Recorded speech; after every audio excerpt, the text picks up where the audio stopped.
देख रहे हैं नेटवर्क 33 राजकुमार के साथ। तो चलिए बढ़ते हैं आज की कहानी की ओर। दोस्तों, कहते हैं कि एक ट्रक ड्राइवर लोगों की इन जरूरतों को पूरा करता है जिसे हर कोई नहीं कर पाता। आज की ये कहानी अभिनव नामक एक ट्रक ड्राइवर की है। वैसे तो भूत प्रेत के किस्से व कहानियाँ सुनसान इलाकों में काफ़ी मशहूर होती हैं, लेकिन ये कहानी गुजरात की है और गुजरात के रहने वाले अभिनव बताते हैं कि किस तरह एक रात ने अभिनव की ज़िंदगी को बदल दिया। अभिनव आज अपनी ट्रक लेकर हमेशा की तरह डिलीवरी करने के लिए निकल रहा था। आज उसका कोई हेल्पर उसके साथ नहीं था। सड़क पर गहरे सन्नाटे की एक चादर बिछी हुई थी। अगल बगल में चारों तरफ सिर्फ सन्नाटा था। ऐसा प्रतीत हो रहा था मानो गाड़ियां इस सड़क पर चलती ही ना हो। तो वहीं अभिनव की ट्रक अच्छी खासी रफ्तार के साथ उस सड़क पर दौड़ रही थी। सर्दियों के मौसम में कांच को बंद करके ट्रक को भगाने का एक अलग ही मजा होता है, अपना एक अलग ही एहसास प्रदान करता है। कुछ देर तक तो ट्रक सड़क पर दौड़ती रही, लेकिन जब अभिनव के पेट में कीड़े बवाल मचाने लगे या फिर यूं कहें कि भूख आतंक मचाने लगी, जिस कारण अभिनव की आंखें किसी ढाबे को तलाश करने लगी। खैर उसे कोई ढाबा तो नहीं मिला, मगर एक शराब का ठेका नजर आया। तो अभिनव ने उसके बगल में अपनी ट्रक को ब्रेक लगाया और फिर ट्रक से नीचे उतर गया। ट्रक से नीचे उतरने के बाद वो उस शराब की दुकान के पास पहुंचा तो उसमें एक अधबूढ़ा आदमी बैठा हुआ दिखाई दे रहा था। अभिनव एक हल्की सी आवाज़ देते बोला, अंकल जी 100 रुपये वाला एक पैक देना ज़रा। अभिनव की बातें सुनकर वो बुढ़ा आदमी एक हल्के और अजीब सी हलचल करते हुए एक पैक निकालने लगा और अभिनव के हाथों में थमा दिया। अभिनव बिना पैसे दिए अपनी ट्रक में दाखिल हुआ और जब वो विंडो की तरफ पलटा तो उसकी धड़कनें अचानक ही तेज होने लगी, क्योंकि उस ठेके का मालिक ट्रक की विंडो के पास खड़ा था और अपना हाथ दिखाते हुए अभिनव से पैसे मांगने लगा। उस आदमी की ये करतूत अभिनव को काफ़ी अजीब लगी, लेकिन उसने ज़्यादा ध्यान नहीं दिया और अपनी जेब से 100 रुपये का एक नोट निकालकर उसके हाथ में थमा दिया। फिर उस ठेके का मालिक चुपचाप वहाँ से निकल गया और अपनी दुकान में बैठ गया। फिर अभिनव को याद आया कि उसने जो नोट उस दुकानदार के हाथ में थमाया था वो फटा हुआ था। अभिनव एक हल्की सी खुशी के साथ वहाँ से निकल दिया, लेकिन वो इस बात से अनजान था कि अभिनव की ये गंदी करतूत उसके ऊपर भारी पड़ सकती थी। वो ड्राइव करता हुआ अभी आगे बढ़ ही रहा था कि उसे रास्ते पर लाल कपड़े में लिपटा एक आदमी सड़क पार करता दिखाई दिया। और जब उस आदमी ने अभिनव के ट्रक को देखा तो उसने अपना हाथ हिलाना शुरू कर दिया। अभिनव ने भी बिना कुछ सोचे समझे उसके पास ले जाकर ट्रक का ब्रेक लगाया। ट्रक का ब्रेक लगाने के बाद वो आदमी दूसरे वाले फाटक से होते हुए ट्रक में पहुंच गया और बाद में उस आदमी ने कहा, भाई साहब मुझे यहाँ से कोल्हापुर के लिए जाना है, क्या आपकी ट्रक उधर जाएगी? तो अभिनव ने अपनी मुंडी को हाँ में हिलाया और उसके जस्ट बाद ट्रक ने अपने पहियों को एक बार फिर से घुमाना शुरू कर दिया। अच्छी खासी रफ्तार में दौड़ती हुई ट्रक आगे बढ़ ही रही थी कि अभिनव के बगल में बैठा वो आदमी एकदम से बोल पड़ा, भाई साहब आपको ऐसे सुनसान रास्तों पर डर नहीं लगता? तो इस बात पर अभिनव भी हंसते हुए बोला, अरे नहीं भाई साहब, अब तो हमारी आदत सी बन गई है ऐसी वीरान जगह पर ट्रक ड्राइव करने की, और ये हमारा धंधा भी है। अभिनव की बातें कहीं ना कहीं सही भी थी, क्योंकि एक ट्रक ड्राइवर को चाहे किसी भी तरह का सन्नाटा हो या फिर किसी भी तरह का डरावना स्थान हो, उसे अपना काम कंप्लीट करना ही पड़ता है। और इसी तरह बातें करते हुए वो आदमी अभिनव से कहने लगा, शायद आपको पता नहीं है इस रास्ते पर कुछ अनोखी ताकतें निवास करती हैं जिनकी मशहूरता आसपास के गांव में भी फैली हुई है। अभिनव को इन बातों पर इतनी जल्दी कहाँ विश्वास होने वाला था। उसने उस आदमी की बातों पर जरा सा भी बिलीव नहीं किया, उल्टा उस आदमी को कहने लगा, अरे भाई साहब ये सब बोलने की बातें होती हैं, असल में ऐसा कुछ नहीं होता। मैंने तो आज तक इन चीज़ों को ना ही तो देखा है और ना ही इन पर ट्रस्ट किया है। उस आदमी के चेहरे पर अभी भी एक हल्की सी मुस्कान थी। शायद वो आदमी कुछ तो ऐसा जानता था जिसके बारे में अभिनव को कोई खबर तक नहीं थी।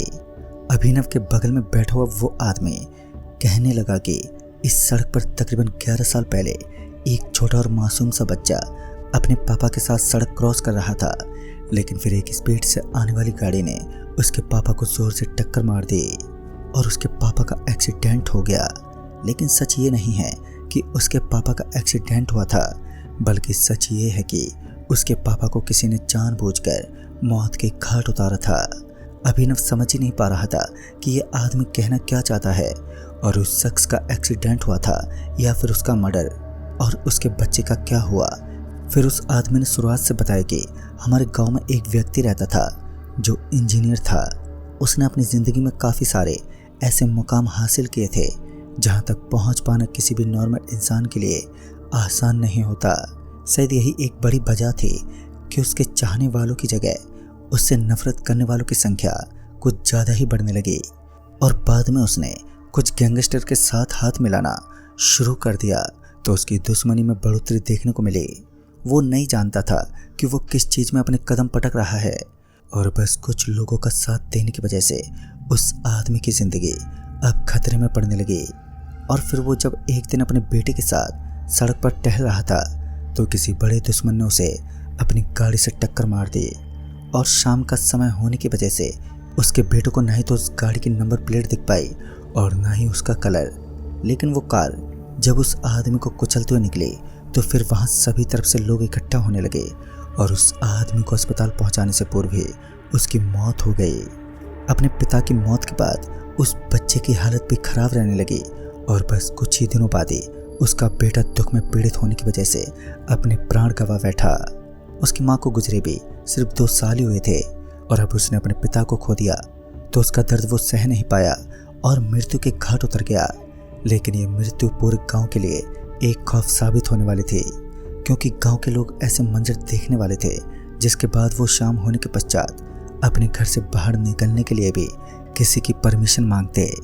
लगभग 12 दिन बीत जाने के बाद गांव में एक बार फिर सब कुछ ठीक होने लगा, लेकिन जब रात का वक्त होता तो अचानक ही गांव के बाहर कुत्तों के रोने और चिल्लाने की आवाज़ें सुनाई देती, और उन्हें ऐसा लगता कि उन कुत्तों के साथ साथ कोई बच्चा भी रो रहा है।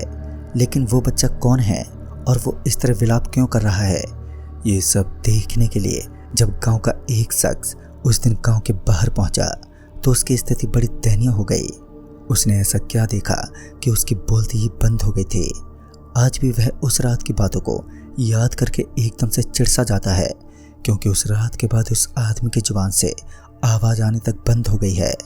पता नहीं उसने ऐसा क्या देख लिया कि आज तक उसके मुंह से कोई आवाज़ तक नहीं निकल पाई, या फिर यूँ कहें कि उस दिन के बाद उस आदमी की जीभ उसके मुंह से बाहर ही नहीं निकल पाई। इतना सुनते ही अभिनव की नज़र सामने की ओर दिख रहे एक बोर्ड पर पड़ी, तो अभिनव ने पाया कि उस बोर्ड के ऊपर स्टे अलर्ट का नाम लिखा हुआ था।